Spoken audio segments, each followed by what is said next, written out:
Good morning, everybody. Happy Thursday. For those of you who don't know or are joining for the first time, my name is Lindsey Funtik, and I am the coordinator of volunteer ministries at Ashland First United Methodist Church. Like I said last week, it's been an absolute joy in this weird time to serve alongside Pastor Allen as we all kind of walk through this weird season together. And I pray that this finds you healthy and well and in a state of mind that is good, and that you've been able to get outside and to enjoy some Sabbath rest. So I thought I would jump on this week and share a little bit about my own devotional time and what the Lord has been teaching me while we've been cooped up here. Last week I talked about Sabbath and how this time can be seen as a time in which we can enjoy some Sabbath rest, reconnect with the Lord, with one another, and to just kind of be refueled and to kind of make the most of having to be in constant downtime in a way. So this week, we're going from Sabbath to sin. So I know that sin is not a popular word, and I think that I really like the Greek word for sin is hamartia, and that means missing the mark. And I think that is a really good picture, obviously the original language, and it kind of just shows that like we're always going to kind of fall short because we're broken and we're human. But for this, for our purposes today, the definition that I want to go with is sin as anything that separates us from God. So the reason that Jesus came was to reconcile us to God by taking our sin with him to the cross. And that's the basis of our faith. That's the foundation of the gospel. So understanding that we are far from God and that Jesus is the way to the Father is central to the Christian faith. So, but that's not just when we talk about, it's not just like, oh, I found Jesus and I was happily ever after. We still live in a broken world, and the Spirit walks with us through that brokenness. But it's daily, this side of paradise, waging war against sin and partnering with the Lord as we fight our demons and do our best to draw near to him as he draws near to us. So I've just started the book of Leviticus. I'm kind of on a journey to read through some of the books that I have not dug into, that I've just skimmed. And let's face it, some books of the Bible are a bit more magnetic. But I've been enjoying my time in Leviticus. And as I was reading through, let's see, it'll be Leviticus 4. There's a whole series of statements that kind of go along with this, but Leviticus 4:27 through 28a. If any member of the community sins unintentionally and does what is forbidden in any of the Lord's commands, when they realize their guilt and the sin they have committed becomes known, they must bring their offering for the sin they committed, a female goat without defect. So we don't need to do female goats anymore, but like I said, there was a whole series of statements, and that was found within this section in which God describes the different types of sacrifices to be made under Levitical law. But the thing that stuck out to me about that verse and about the verses that surrounded it was that it describes someone sinning unintentionally, but then becoming aware of their sin. And I think that we've all done that, right? Where we've done something silly and we look back and like, ugh, I wish I hadn't.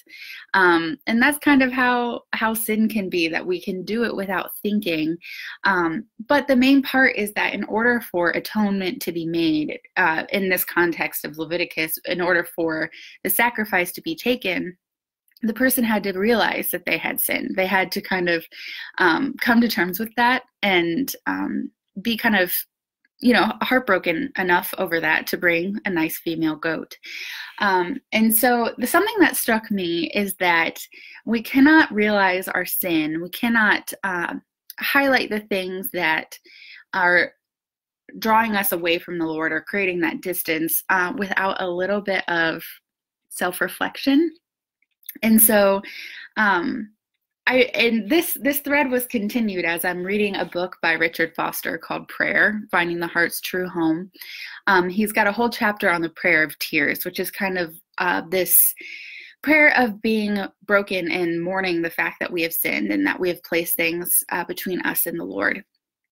So the question I've been asking myself is, how often do I ask the Lord to reveal those things which are causing distance? How often do I ask the Lord to reveal my sin?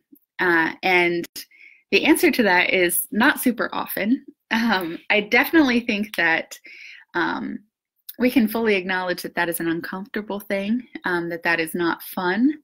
But I do also affirm that it is part of a life of discipleship. So it brought me to Psalm 139, which says, "Search me, God, and know my heart. Test me and know my anxious thoughts. See if there's any offensive way in me, and lead me in the way everlasting." And that's verses 23 and 24. So I think that in this, there's a deep desire to know God. I want to highlight that this is not about shame and it's not about guilt. I don't believe that the Lord trades in those words. However, this is about a desire to know God and to be near him and doing what it takes and asking him to partner with us in clearing the way. So what does this look like? So the Lord obviously wants me to reflect a little bit on sin, because this theme popped up again in Foster's book as I was reading. Like, message received. So Foster kind of breaks it down into four ways that we can do this, kind of walk through the process of asking the Lord to reveal our sin and moving beyond that into a life of freedom. So the first thing, pretty straightforward, we ask. Much like the verse in Psalm 139, the psalmist is asking, like, search me. See what's in there and tell me and lead me in your way. Help me to abandon the things that are not of you, and let's move forward together. So like I said, this is a vulnerable prayer to pray, because it's essentially opening ourselves up to seeing the ways in which we have messed up, or the ways in which we have put that distance. And the Lord is always near, but we can definitely root out those weeds. And so the first thing in this practice is to ask God to reveal those things. So, and the second is to confess them. Confession, again, is not a very popular word. I feel like it's kind of a loaded word, but I think that there is power in speaking our sin aloud. I've found that a lot of dark things that take root in my heart lose their power once I bring them to light. So if I were to say, I'm struggling with this, I have sinned, there's no excuses, I did this thing. I think that there's, when it hits the light, when it comes before the throne of the Lord, it loses its stronghold over us. It loses its power, and chains are broken. So when we confess, again, we're not dealing in guilt or shame. We're dealing in holy remorse and the desire to have these things taken out of us so that we might live in a better way. So the third thing is to receive. The scripture says that the Lord is faithful and just to forgive those who confess their sins. So I think that when it comes to confession, we can come with broken hearts, contrite hearts, as scripture puts it. But we also know and can have confidence in the fact that the Lord forgives, and the Lord makes right, and the Lord reconciles. So when we go, we ask him to highlight these things. We go and confess them, and then we walk away having received his grace. That's a promise that he made to us, and we can claim that promise, and we can receive that forgiveness. And the fourth thing is that we obey. So this brings me back to the story of the adulterous woman in the Gospels. And, this woman is about to be stoned for a mistake that she made. And after kind of highlighting the sin in her accusers, they go away, and Jesus says, "No one condemns you. I don't condemn you." But then he says, "Go and leave your life of sin." So her sin is exposed. She has to confess it. There's nowhere she can go. She receives that forgiveness. She stands up and she walks away. But when she walks away, it is to go and to leave her life of sin. Go and leave this brokenness behind, because it's not been serving you. And it's certainly not serving the Lord.